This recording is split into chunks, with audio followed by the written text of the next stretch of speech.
Hola, bienvenidos a esta nueva entrevista en la que vamos a entrevistar a Carlos Cabrera, nacido en La Vega, que se traslada con 17 años a España a cursar estudios superiores de medicina, pero en el cuarto año cambia la fisiología por la filología hispánica. Tras vivir 23 años en España, entre Sevilla y Madrid, se afinca nuevamente en Santo Domingo en 1990. Su vida laboral, que ha llevado en paralelo con el ejercicio de las letras en el que lleva sumergido desde hace más de 40 años, ha sido variada. Lector, consultor, investigador, colaborador literario, redactor, catalogador, bibliotecólogo, documentalista, bibliógrafo, editor, docente, entrevistador, entre otras facetas más que nos dejamos en el tintero. En esta entrevista nos vamos a centrar en la faceta literaria de Carlos Cabrera, ya que ha cultivado con gran acierto durante todos estos años el cuento, el ensayo, la crónica y las entrevistas. Nos centraremos más específicamente en su labor de cuentista. Carlos, bienvenido. Muchas gracias por aceptar esta entrevista. Muy bien, el placer es mío y una gran satisfacción y un honor, ¿no?, por estar aquí contigo y con tu público. Muchas gracias. Carlos, un pajarito me ha contado que tus primeros encuentros con la escritura, de manera completamente voluntaria y no por instrucción escolar, fue un periódico que con 8 años empezaste a montar, a escribir. Cuéntanos un poco de esta experiencia que nos llega desde tu infancia en La Vega. Sí, curiosamente, yo siempre sentí una enorme atracción por el saber, por la cultura, que se manifestaba incluso en investigaciones científicas que hacía con las plantas en el patio de la casa, ¿no? Y bueno, pues llegué a tener libros, llegué a comprar enciclopedias y eso me llevó, como me llevaría años después, a manifestarme también, o sea, a hacer mi propia creación. Y así hice un periódico muy influenciado por el de Superman y Clark, El Planeta, ¿no? Y así se llamó El Planeta y tenía la misma tipografía, o sea, me hubieran podido demandar, ¿no? Porque te copié la tipografía. Y entonces lo hacía, imagínate, con muchísima dificultad, siempre buscando a ver cómo podía imprimir y cómo podía reproducir aquello sin problemas, pero imagínate en La Vega y con, qué sé yo, 9 años, 10 años, pues era cosa difícil, así que lo único que se me ocurrió fue papel carbón, y así lo reproducía. Y entonces vendí el periódico, creo que a 5 centavos, y en algún momento determinado, Leonel López, un amigo de mi madre, hasta me pagó un anuncio. Y no sé si tenía algunos anuncios más, ¿no? Y esa fue mi primera incursión como escritor, en este caso periodista, ¿no?, o dentro del periodismo. Pero tenía siempre una sección cultural, lógicamente, y esa enciclopedia que había comprado, Lo sé todo, que todavía la tengo. Recuerdo que me costó 5 pesos, que ahorré, una maravilla. Y ahí venía Guido Reni y el pintor de Los Ángeles. Venían cosas extraordinarias que a mí me apasionaban, ¿no? Y entonces de ahí extraía contenidos también para la parte cultural del diario. Luego ese diario persistió, lo tenía en la casa y un buen día desapareció, no sé cómo. Mila siempre me ha preguntado por él y manifestándome su interés de verlo, pero no ha sido posible, desapareció. No tenemos ejemplares.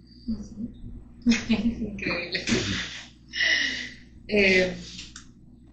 Tu pasión por la literatura nace en un momento trascendental de tu biografía, que incluso te impulsa a abandonar tus estudios de medicina y volcarte en el estudio de una carrera de filosofía y letras, en particular en la de filología hispánica. ¿Es una pasión ciega o un deslumbramiento, como tantos acontecimientos de la España de los años 70, Carlos? Bueno, eso venía ahí gestándose. Yo creo que yo siempre fui muy plural. ¿verdad? Muy diverso. Igual con las amistades, yo estaba en muchos grupos. No tenía solo un grupo de amigos, sino que por intereses, ¿no? Estaba con los que hacía música. De hecho, llegué a tener un grupo musical en La Vega, antes de irme a España, de Walsings, que tocábamos, llegamos a tocar en público y hasta ganar dinero. Y como te decía antes, la cultura, la literatura, el saber. En casa había libros y aparecían libros.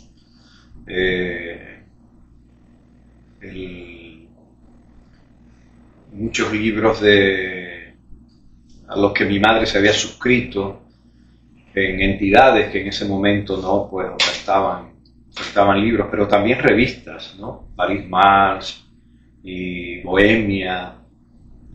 Aparecían muchas revistas en la casa. Yo creo que eso fue decisivo, ¿no? Y con el tema del periódico, ¿no? Que ya también se estaba proyectando. Me parece a mí que yo cogí medicina por un error. Fue más bien un error. Y yo lo que había tenido era que haberme inscrito directamente en una facultad de letras, ¿no? Porque esa era mi mayor vocación. Siempre estaba rondando ahí, claro, ese saber plural que coqueteaba con la ciencia, ¿no? Y que me atraía muchísimo. De hecho, ya te digo, hacía experimentos y como mi madre trabajaba en una farmacia, que en un momento determinado me trajo hasta tubos de ensayos y probetas, y eso me apasionaba a mí. Y todos los juguetes que llegaban a mis manos, yo los desarmaba y construía otra cosa con el motorcito, con las ruedas, o sea, sí, siempre estaba indagando, investigando y además pintaba. Sí, yo una parte de mi tiempo en La Vega, hasta esos 17 años que estuve ahí, 16 años, pinté muchísimo. Algunas cosas las tengo todavía hoy en la casa. Y algún pintor de renombre, como Urelli, por ejemplo, que ha visto alguno de esos cuadros, me ha dicho, oye, no están tan mal, ¿eh? Porque yo le he dicho, bueno, mira, eso está hecho a esta edad y sin técnica y no creo yo que tenga ningún valor.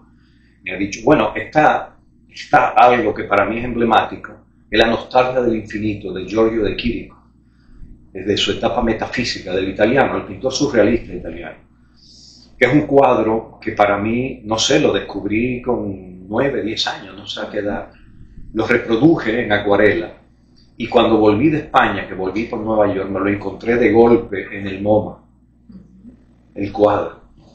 Para mí fue impactante, ¿no? Es una torre enorme que se eleva en lo alto con unas banderolas. Hay como una galería y aquí abajo, diminuto, minimizado, hay una figura humana, ¿no? Que proyecta, ¿no? Una leve sombra. Entonces, fruto de ese salto que das sumergiéndote en la sociedad española que en ese momento te acoge para tú hacer tus estudios de medicina, ¿cómo surge tu vocación literaria? En ese momento, ¿cómo surge? Que das ese salto de abandonar unos estudios de medicina para decidirte a estudiar filología hispánica. ¿Cuál fue ese detonante? Bueno, tú sabes que llegar a España fue decisivo, ¿no? Primero librería, ¿no? Librería por todas partes. Había librerías en cada esquina, como aquí, salones de belleza y colmados, librerías fantásticas, ¿no? Sobre todo en el cambio de Sevilla a Madrid, ¿no? Fondo de Cultura Económica, Visor, librerías por todas partes. Entonces eso, claro, me llevó, ya compraba libros en Sevilla, ¿no? Y descubrí a tanta gente relevante, importante, toda la literatura latinoamericana, Octavio Paz, Lezama Lima, Vargas Llosa, pero también toda la literatura europea, ¿no? Con alguien que para mí es tremendamente significativo, que es Kafka, que me marcó muchísimo. Pero también leía a Freud y como además andaba por ahí el comunismo y la etapa de la revolución todavía vigente y en ebullición, pues leí muchísimo a los marxistas, desde Marx a Engels, y Rosa Luxemburgo, Marta Henecker, que tenían manuales entonces, claro, eso me llevó a mí a que yo hice la carrera y a la vez amanecí escribiendo. Escribía un poco sin método, sin mucho rigor, emborronaba muchas cuartillas. Samuel Beckett fue decisivo, porque a mí me pareció que, bueno, si este hombre escribe estas cosas, yo puedo escribir lo que quiera, ¿no? Entonces, tengo hasta una novela por ahí que no sé dónde está, ¿no? Ya sabes, esa situación donde nada es nada, donde es un personaje, un antipersonaje, tremendamente nihilista, y que te da la sensación desde el desconocimiento que allí no hay estilo, que no hay una técnica, sino que es como un echar fuera todo lo que tienes dentro, ¿no? Sin más. Entonces, escribí mucho, pero a la vez, la carrera, a la par que eso me dio mucho método y mucho rigor, los profesores, las exigencias de los profesores, los trabajos que te mandaban a hacer, rigurosos, metódicos, sistemáticos, con bibliografía. Y ese descubrimiento también metódico y sistemático de una literatura. Sí, ver la literatura española desde los orígenes, desde los primeros balbuceos, ¿no? En las glosas emilianenses, ver en el siglo XI el surgimiento, ¿no? del poema del Mío Cid, seguir toda esa trayectoria, ver cómo evoluciona y cambia el castellano, ¿no? El libro de Bonamor, la Celestina, ver esos contenidos terribles, ¿no? En el caso de la Celestina, ¿no? Agudísimos y críticos, y claro, llegar a Cervantes, el Quijote, y cosas que no se conocen mucho, por ejemplo, como su propia biografía, ¿no? Que es bellísima, donde él habla de sus vivencias, ¿no? Viaje al Parnaso. Y entonces eso me centró mucho más, me hizo ver que ese era mi camino y que esa era mi vocación y que esa era mi... Curiosamente, todos esos escritos en España, por alguna razón, probablemente también porque yo tenía que ganarme la vida, me casé, tuve una hija, y tenía que ganarme la vida. Todo eso quedó como muy disperso. Cuando eso realmente se centra en el 94, cuando yo vengo a República Dominicana, como que eso sedimenta, consolida, ¿no? Entonces yo descubro, claro, empiezo a leer la literatura también dominicana, que no había leído mucho, quitando a Bosch o algún poeta, ¿no? Como Pedro Mir, pero empiezo a leer, digamos, la literatura dominicana actual y entiendo, oye, yo tengo aquí cosas que puedo trabajar y que puedo convertir en un libro de cierto interés, ¿no? Y así surgió Reflexiones de Bolsillo, que son eso, unas reflexiones sueltas, sin género, muy libres, que yo había ido escribiendo en servilletas, en tickets de metro, en entradas de cine, ¿no? Así, o sea, cosas muy... Y eso aquí le di forma cuando llegué aquí al país. Y como tuve la suerte que Inté me publicara, pues Inté empezó a publicarme mis obras y eso también pues, fue un estímulo, ¿no? Un acicate ahí para la producción, ¿no? Empecé como a verme como autor, ¿no? Y luego ocurrieron otras cosas que quizás no deba adelantar ahora, ¿no? Como la revista, el surgimiento de la revista, que también fue un caudal. Así que fue un trayecto, en mí siempre se produce eso, como que las cosas no son fáciles, no son simples, no son estrictamente lineales, son muy laberínticas, van nutriéndose, ¿no? De muchas aguas subterráneas y de muchos sucesos, de muchos acontecimientos. Y fíjate tú que cuando yo empiezo a publicar, tengo 40 años, ¿sí? Si no es como Rimbaud, ¿no? Que a los 17 ya había hecho todo lo que había que hacer, ¿no? Y había cambiado la poesía y la visión de la poesía contemporánea y hasta hoy, ¿no? Sí.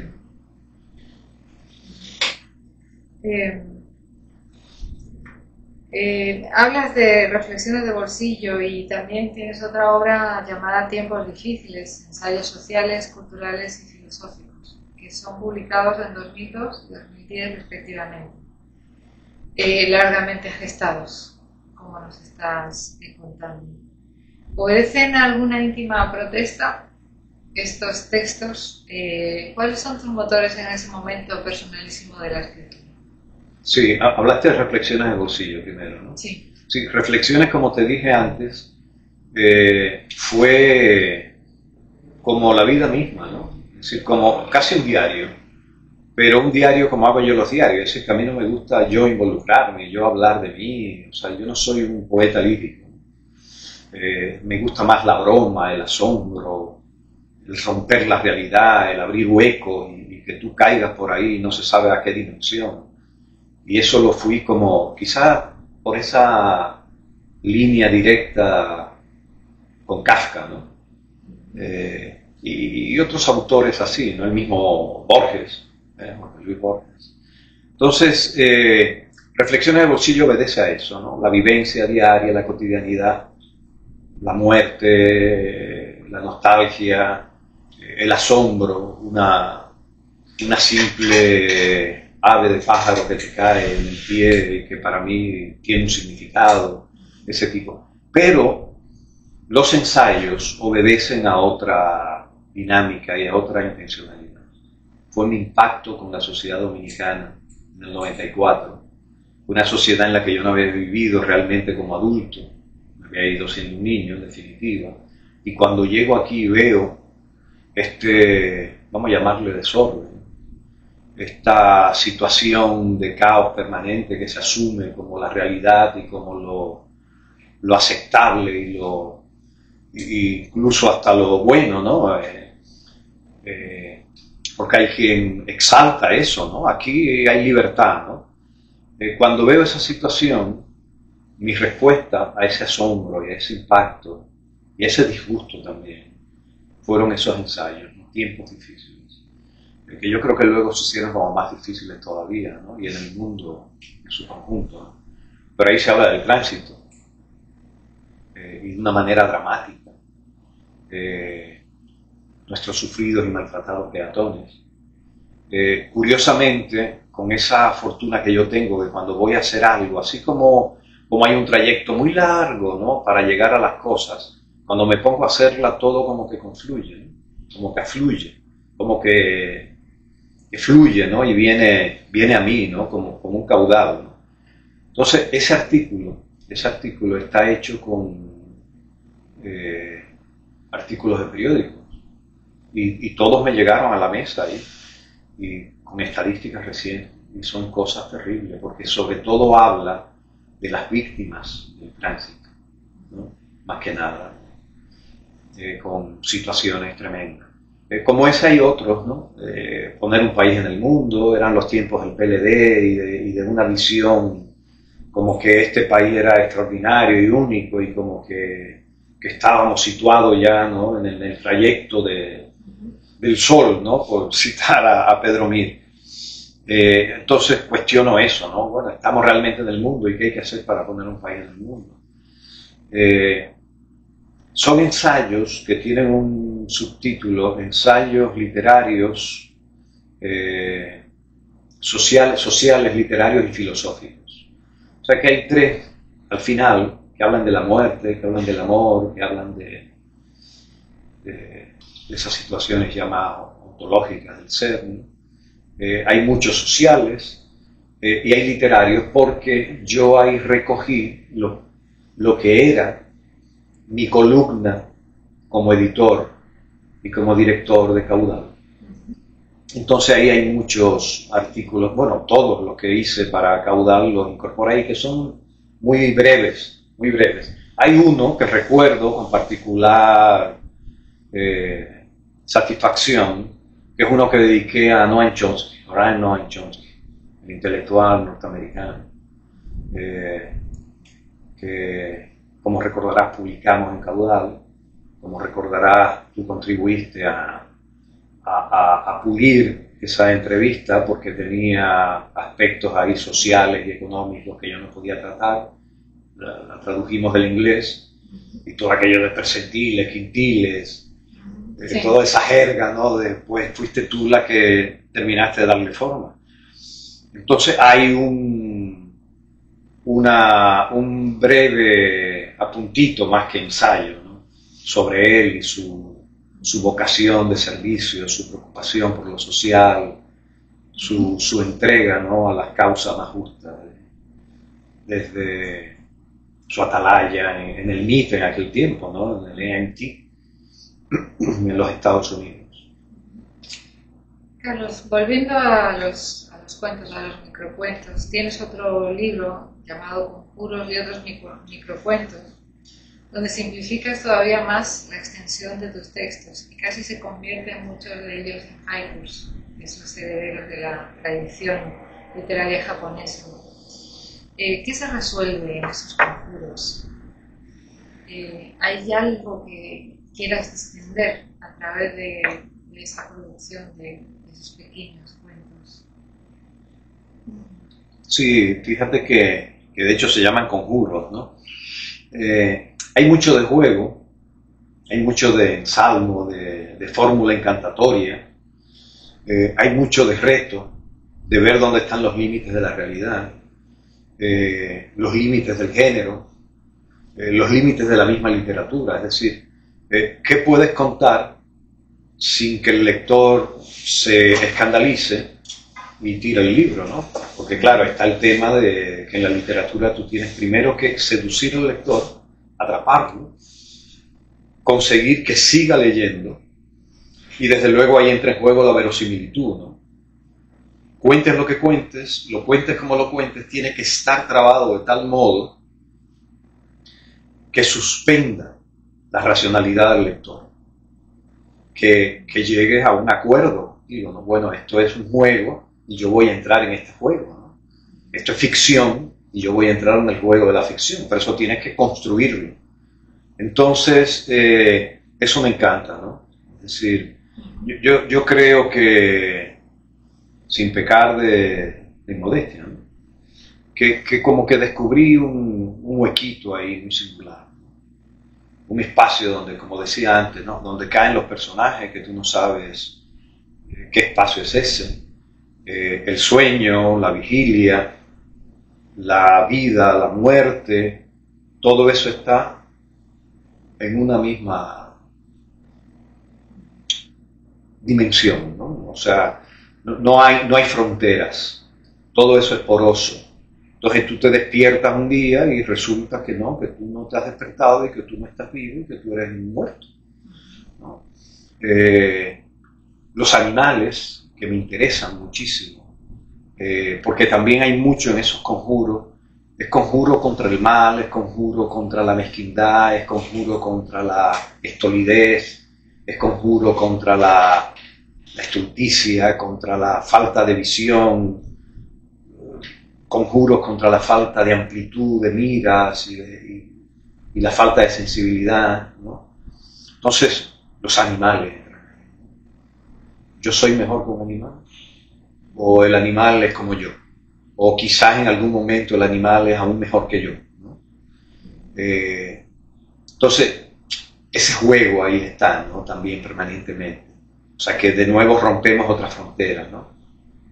Biológicas, ¿no? Aquí el animal, aquí el ser humano. Entonces, un poco eso. Y claro, tú sabes que el microcuento tiene una particularidad y es que se metamorfosea, o sea, es difícil de apresar, de atrapar, porque va desde el chiste a un poco el microdrama, o sea, puede ser una microobrita de teatro, ¿no? Todo ese juego, ¿no? Tienes claro que apartarte de la sentencia, de lo estrictamente filosófico, desde la reflexión filosófica, que puedes caer en eso, ¿no? Pero tienen que ser narrativos, eso es, y siendo narrativos pueden ir adoptando cualquier forma, cualquier ropaje, ¿no? Entonces eso me interesa muchísimo también, ¿no? O sea que no solo jugar con la temática, sino jugar con la forma, jugar con los géneros, jugar con el lector, con la verosimilitud, hasta a dónde están los límites de la verosimilitud, ¿no? ¿Cómo puedes abrirte a eso, ¿no? Contar el mayor disparate y que eso sea creíble. Bueno, y perdona, y con un componente que siempre para mí es importante, que haya como en el fondo una nuez, que haya como en el fondo una simiente. O sea, que aunque aquello parece vacío, no, hay un contenido humano, una conexión con el humanismo y con la reflexión y el pensamiento y con mi preocupación humana y social. O sea, eso siempre está ahí. Has mencionado anteriormente algunas de tus pasiones por autores como Kafka. A veces, de manera entreverada, en algunos de estos cuentos tuyos, he visto asomarse la figura de Julio Cortázar un poco. También. ¿Puedes hablarnos un poco de tus influencias, aquellos autores que para ti han sido autores muy representativos de la cuentística universal? Sí, son muchos, pero desde luego Cortázar es uno de ellos, a quien he leído y releído siempre con fervor, con entusiasmo. Y que precisamente te da eso, ¿no? Es decir, romper, ¿no? con la verosimilitud, romper con los límites, entretejer, ¿no? Tiempos también, ¿no? Cortázar desde luego es uno, Juan Luis Borges, por supuesto, son tantos, Kafka. La literatura del este de Europa a mí me interesa muchísimo, ¿no? Y la de Centro Europa, sí, toda esa literatura que cambió también la literatura, ¿no? Samuel Beckett, Esperando a Godot, por ejemplo, es algo extraordinario, pero Malone muere. Son muchos, es decir, yo una cosa que he tenido, y yo diría que afortunadamente, es una gran voracidad, una gran curiosidad, una pasión, ¿no? por el saber, por la cultura, por la literatura en particular y por la lectura. La pasión a leer, y yo creo que es algo extraordinario, que mucha gente no sabe lo que se pierde, ¿no? Nunca está solo. Nunca estás aburrido, siempre estás lleno, siempre estás colmado, siempre tienes un motivo, ¿no? Por ejemplo, yo ahora estoy leyendo a Dickens, Historia de dos ciudades, y eso tiene 400 páginas, una cosa así. Bueno, pues yo la noche la espero con entusiasmo, porque antes de dormir me leo un capítulo o dos, ¿no? Y eso es extraordinario. Además, eso que te da, ¿no? De pasar a la sensibilidad, a la mente, a la visión de un señor del siglo XIX inglés, y tú estar ahí con él en su habitación, en su gabinete completamente abstraído de la realidad. Oye, qué cosa que más te rodea, de tu cotidianidad. Sí, de repente, qué privilegio. Inmerso completamente en otra escena, en otra Sí. O sea, eso, el que se pierde eso. No, yo se lo digo a mis alumnos a veces, no, es un gozo, o sea, es una cosa extraordinaria. Y de ahí tú sales otro, ¿no? Remozado, revisado, remodelado, reconstruido, reestructurado, enriquecido, ¿no? Es una cosa increíble. Entonces, imagínate, gente, mira, hay un autor que no quiero que se me olvide, pero son tantos, pero Felisberto Hernández. un uruguayo loco. Es una cosa sublime. Y hace unos cuentos que tú no sabes desde dónde lo hace, cómo los hace, porque son como una gasa. Es como, ¿cómo te diría yo? Es como una ligera neblina que te va envolviendo y que se te mete dentro y que va dejando un rumor, como una cadencia, como una música, que eso te acompaña todo el resto de tu vida. Te llega, te vuelve, ¿no? Porque a veces ocurre muchas veces eso, y hay quien dice que la cultura es aquello que tú has asimilado luego de haberlo olvidado, y que has olvidado. Esa es la cultura. Pues con la literatura... El pozo que queda, exacto, lo que se aposa en tu ser, en tu espíritu. Esa esencia, eso tan hondo, tan profundo, tan magmático, tan germinativo, ¿no? Tan generatriz. Entonces, claro, con las novelas y con los autores pasa muchas veces que tú no podrías reproducir lo que leíste, ¿no? Contarlo. Yo me acuerdo de muchas cosas porque uno tiene, claro, muchos referentes, ¿no? Y entonces cuando tú incorporas a un nuevo autor, lo incorporas a una red, a un tejido, ¿no? Entonces es más fácil. Pero a veces no te acuerdas. Pero ¿qué siempre está ahí vivo? La atmósfera, ¿no? Ese pálpito, ese olor, ese aroma. Eso es lo increíble, ¿no? Y lo que tú buscas reproducir cuando escribes, ¿no? O sea, esa es tu influencia. Ahora que mencionas el proceso de la creación, Carlos, ¿cuáles son los procesos que intervienen en la creación de un cuento? Sí, o sea, que eso es muy, muy variado, tan variado como autores, como personas. Hay gente que trabaja, por ejemplo, Vargas Llosa, ¿no? Es En tu caso en particular. Un obrero, ¿no? No, pero para enmarcarte así, ¿no? Es un obrero. Hay gente que trabaja, Lezama Lima decía en La Habana, yo lo que hago es una suma de poquedades, ¿no? Cada día hizo Paraíso, un novelón así, ¿no? O Piano Licari, tenía una vasta obra poética, ¿no? Suma de poquedades. Yo suelo, digamos, escribir casi todos los días. Y lo que hago es como jugar, ¿no? Sobre todo cuando hablamos de cuentos, ¿no? Y de microcuentos. Yo cojo la computadora y escribo lo primero que se me ocurre. A veces eso no funciona, no es operativo. Y entonces lo dejo ahí. Y quizá una semana después, un tiempo después, veo que eso tiene un movimiento, que eso se puede completar, que eso se le puede dar la vuelta. Otras veces lo que ocurre es que simplemente me sale de golpe, ¿no? Completo. Lo que iba a ser un cuento medio largo, un cuento corto. Tienes esa satisfacción de que, oye, de golpe, ¿no? Prácticamente no tienes que quitarle ni ponerle nada. Eso ocurre a veces, ¿no?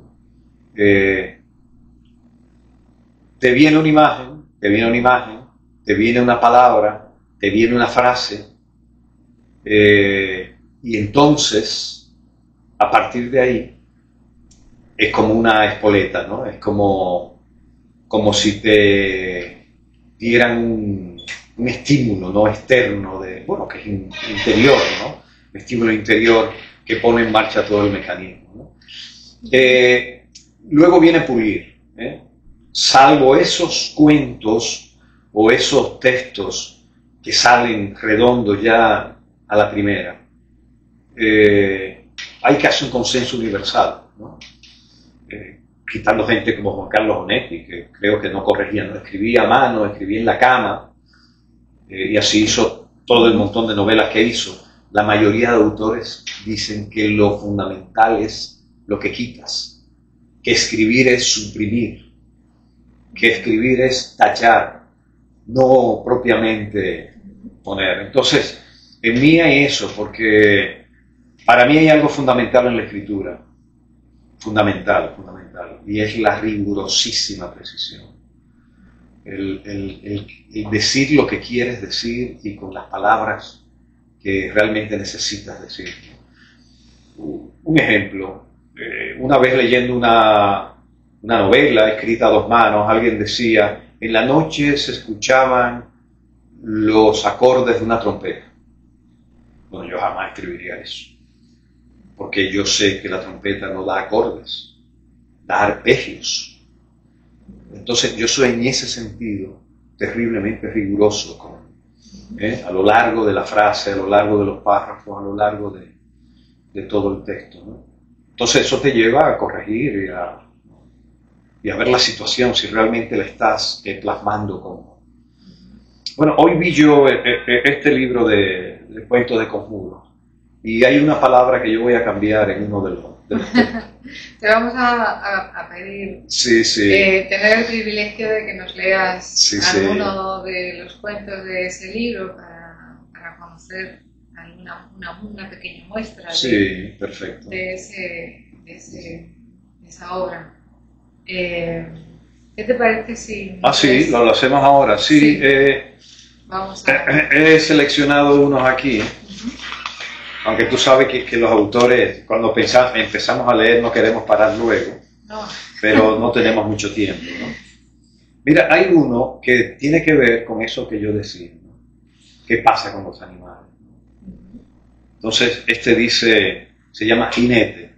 Dice, hermoso corcel, exclamó el jinete, fuste en mano, decidido a montarlo. Afincaba ya la recia bota en el estribo cuando descubrió atónito, demasiado tarde para reaccionar, que el soberbio animal había tomado idéntica resolución con respecto a él.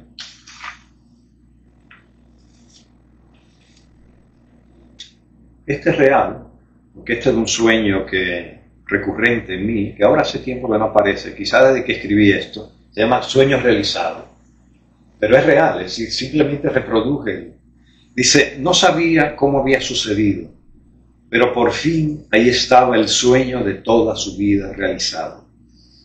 Sin que mediara apenas esfuerzo por su parte, volaba.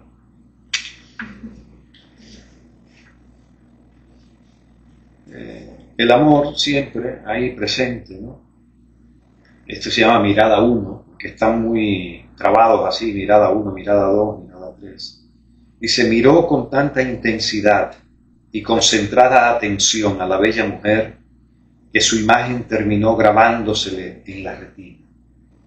Desde entonces, mire a donde mire, no ve más que su dolorosa, insoportable ausencia. Muy bonito. Y es el último, ¿no? Bueno, son esos juegos, ¿no? Que me encantan. Días felices, ¿no? Los días felices eran justamente cuando más triste se la veía. Pues como nunca vivía el presente, sino el pasado o el futuro, o estaba llena de nostalgia por aquel, o de pesimismo y lúgubres y negros presagios por el otro. Excelente. Muchas gracias. Ok. Una muestra de esta literatura que hay que conocer y que están llenos de sensaciones y de imágenes nos representan, nos inundan. Carlos, el cine numerosas veces ha llevado los temas literarios a sus producciones. ¿Tienes alguna recomendación de película o serie que aborde este tema? ¿Alguna recomendación que quisieras contarnos? Bueno, donde se vean escritores o escribiendo, o la vida de escritores. El tema de la literatura. Puede ser amplio. O donde aparezca, o aquellas películas que han estado inspiradas, ¿no? Me inclino más por ese lado, mira, y me viene una película. No siempre el cine representa bien a un escritor y la vida de un escritor. Me acuerdo de Mishima, por ejemplo, Yukio Mishima, que los norteamericanos llevaron su vida, el escritor japonés que se hizo el seppuku, el harakiri y el seppuku, ¿no? Un hombre absolutamente extraordinario, y con una literatura impresionante. Pues los norteamericanos lo llevaron al cine y en lo que hicieron hincapié y énfasis fue en su homosexualidad. Eso es lo que más se ve ahí, en el aspecto más, digamos, impactante. Eso pasa muchas veces, ¿no? Con autores. Ahora no me acude así, pero hay alguna otra película donde se ve la vida de él. Pero hay una película donde se lleva una obra literaria al cine y se hace de manera extraordinaria, que yo recomiendo a todo el que no la haya visto, lógicamente, una película ya vieja. Es de John Huston y se llama Los Muertos. Y está basada... Joyce hizo, además del Ulises y otras cositas, ¿no? Pues hizo un libro de cuentos dubliners memorable, ¿no? Y ahí tiene lo que es una estampa, es un cuadro de costumbre. Es decir, es una familia que está celebrando la Navidad en Irlanda, y eso es, o sea, cómo se relaciona esa familia y tal. Pero al final... No me cuentes más. Al final aquello eclosiona, ¿no? Aquello eclosiona. No, ahí te lo dejo. Déjamelo ahí para ahí eclosiona. Entonces es... puedan... Sí, impresionante cómo se lleva eso al cine, ¿no? Esa es algo muy... Y otra película que yo creo que es con Marcello Mastroianni. Y mira, de un autor que no salió en mis influencias, pero que es un autor que es Antonio Tabucchi, el italiano, que vivió tantos años en Lisboa, y Sostiene Pereira. Una novelita corta, pero es una maravilla, es una joya. Eso no tiene nombre. Y Marcello Mastroianni hace sí, es extraordinaria.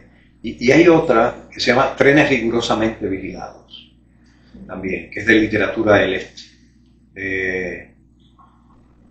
Es una película también extraordinaria.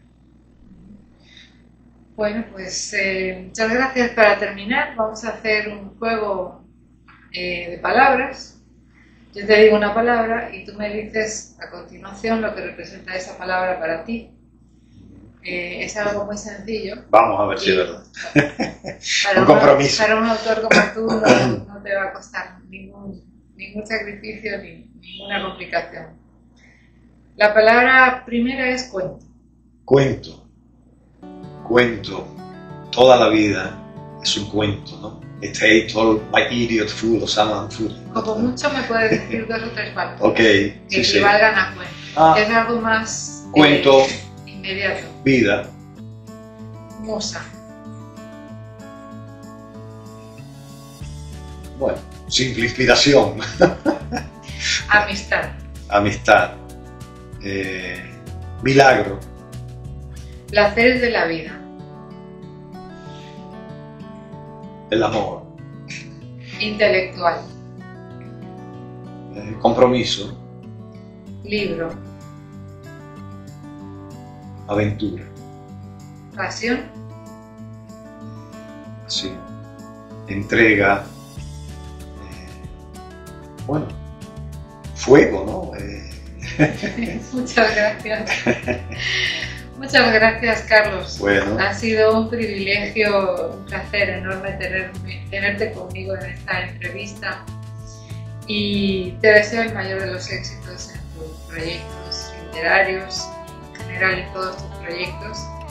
Espero que las nuevas generaciones de cuentistas se asomen a tus obras porque realmente hay mucho con lo que nutrirse de ellas y pues muchísimas gracias y bien. buenas tardes. Gracias a ti y feliz tarde.